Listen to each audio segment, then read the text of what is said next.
Saludos a todos, hermanos y hermanas. Padre Diego con el mensaje del Evangelio para el día de hoy, miércoles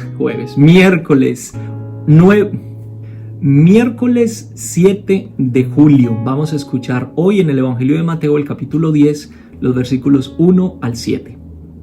En aquel tiempo, llamando Jesús a sus 12 discípulos, les dio poder para expulsar a los espíritus impuros y curar toda clase de enfermedades y dolencias. Estos son los nombres de los 12 apóstoles. El primero de todos, Simón, llamado Pedro, y su hermano Andrés, Santiago y su hermano Juan, hijos de Zebedeo, Felipe y Bartolomé, Tomás y Mateo, el publicano, Santiago, hijo de Alfeo, y Tadeo, Simón el cananeo y Judas Iscariote, que fue el traidor. A estos 12 los envió Jesús con estas instrucciones: no vayan a tierra de paganos, ni entren en ciudades de samaritanos. Vayan más bien en busca de las ovejas perdidas de la casa de Israel. Vayan y proclamen por el camino que ya se acerca el reino de los cielos. Bien, el llamado de los 12 apóstoles. Este es un texto muy importante en toda la narración del Evangelio de Mateo, porque así como habíamos dicho ayer que cada descripción de los milagros que hace Jesús va poniendo como una piecita en el mosaico, de la misma manera el llamado a sus discípulos pone también una pieza en el mosaico, no solo de la pintura de Jesús, sino de la pintura de lo que significa el reino de Dios, de todo este mensaje que el Evangelio nos quiere entregar. Entonces, al llamar a los 12, el Evangelio nos quiere decir que la proclamación del reino de Dios no es un asunto de una sola persona, ¿sí?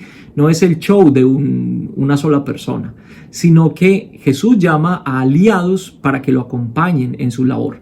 No porque Jesús no lo pueda hacer por sí mismo, sino porque más bien el Evangelio quiere darnos un mensaje. Lo que hay detrás de este llamado es un mensaje claro de que Dios quiere tener aliados, tener compañeros en su trabajo de salvación en este mundo, que hacer este trabajo juntos es mucho mejor. Dios no es un Dios aislado, solo, por allá montado en una nube, separado de nosotros, sino que al escoger a sus apóstoles en Jesús, también está mostrándonos que Él quiere compartir también su poder con nosotros. Entonces, nosotros ya sabemos lo que significan los 12 apóstoles, es decir, representan el nuevo pueblo de Israel, así como las 12 tribus de Israel representaban al antiguo pueblo de Israel, la gente de la antigua alianza, el pueblo de la antigua alianza. Ahora los 12 discípulos representan el pueblo de la nueva alianza. Como todos los números en la Biblia, el número 12 también tiene un significado y podríamos decir que tiene dos. El primero es elección y el segundo es inclusividad. ¿Por qué? Porque inclusive habían muchas otras tribus en la época del Antiguo Testamento. Algunas aparecían, otras desaparecían, se les unían unos, etcétera, etcétera. Pero las 12 tribus representaban a todo el pueblo de Israel, a toda la corporación, si ustedes quieren, de las tribus que creían en este Dios que llamamos Yahvé o Dios de los patriarcas, etcétera, etcétera. De la misma manera, habían muchos otros que proclamaban el mensaje de Jesús. Habían muchos discípulos y seguidores de Jesús, pero en estos 12 están representados todos aquellos llamados, enviados y elegidos por Jesús. Entonces, representa elección y representa también inclusividad. Pero hay una cosa aquí interesante, que cada uno de estos 12 tiene un nombre, y tener un nombre en la Biblia es tener una identidad particular. Es decir, Jesús no llama a gente desconocida, digámoslo así. Estos no son gente por ahí que apareció, sino que son personas con una identidad particular, que son gente real, como usted y yo. No es un mito, son personas reales que fueron llamadas por Jesús, con virtudes y con vicios, con dones y con necesidades también. Gente real, personas reales, como usted y como yo. Ahí estamos incluidos también, usted y yo. La segunda parte entonces del Evangelio es la instrucción que Jesús le da a los discípulos, a los apóstoles, de vayan y proclamen. Pero hay una instrucción bien interesante aquí que hay que entenderla. no entren a ninguna ciudad pagana o en territorio de los samaritanos. ¿Por qué? Entendamos que el Evangelio de Mateo, o la comunidad más bien, donde se escribió este Evangelio, que era la comunidad de Mateo, estaba compuesta sobre todo por judíos convertidos al cristianismo.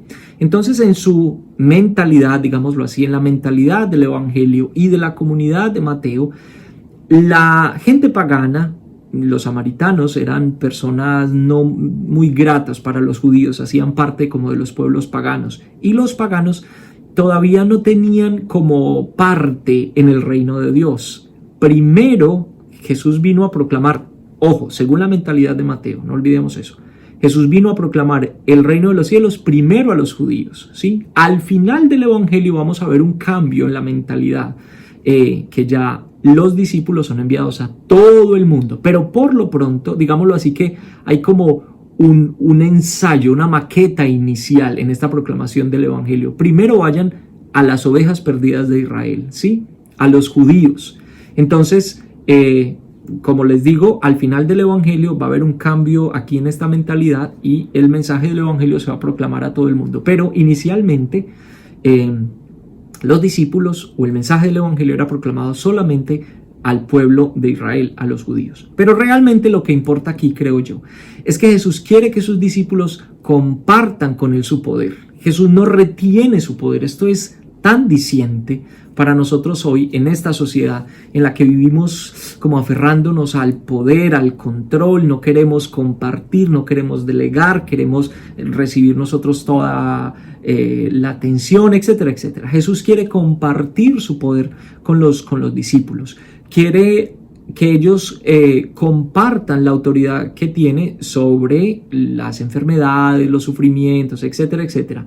El ministerio de liberación, el ministerio de sanación, el ministerio de restauración, ahora es también parte de los discípulos. Y esto va mucho más allá de la sanación física, ¿sí? Sino que abarca todos los aspectos de la vida humana, mental, física, espiritual, social, individual, etcétera, etcétera. El trabajo de la iglesia pues tiene que ver precisamente con este compartir del ministerio.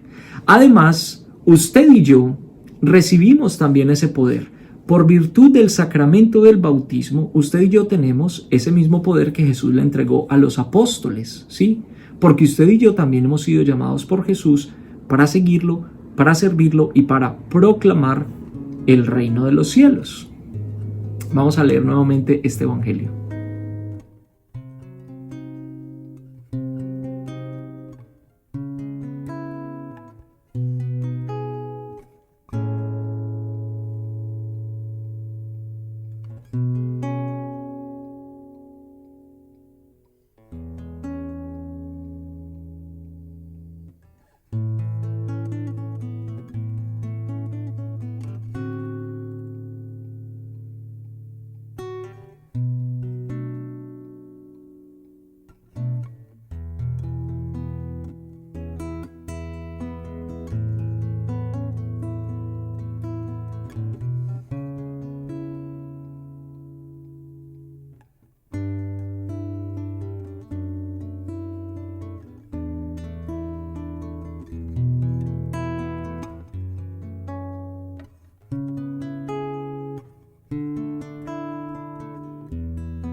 Vuelvo y lo digo, como siempre cuando leo este evangelio o cuando hablo de este evangelio, vuelvo y lo digo, asegúrese de que al final de la lista de los 12 apóstoles en su Biblia usted ponga su nombre, porque usted también fue llamado a compartir la autoridad de Jesús y a proclamar que el reino de los cielos está cerca. Un cafecito para el día de hoy y nos veremos mañana con el mensaje del Evangelio. Y que el Señor los bendiga a todos en el nombre del Padre, del Hijo, del Espíritu Santo. Amén. Salud. Chao, chao.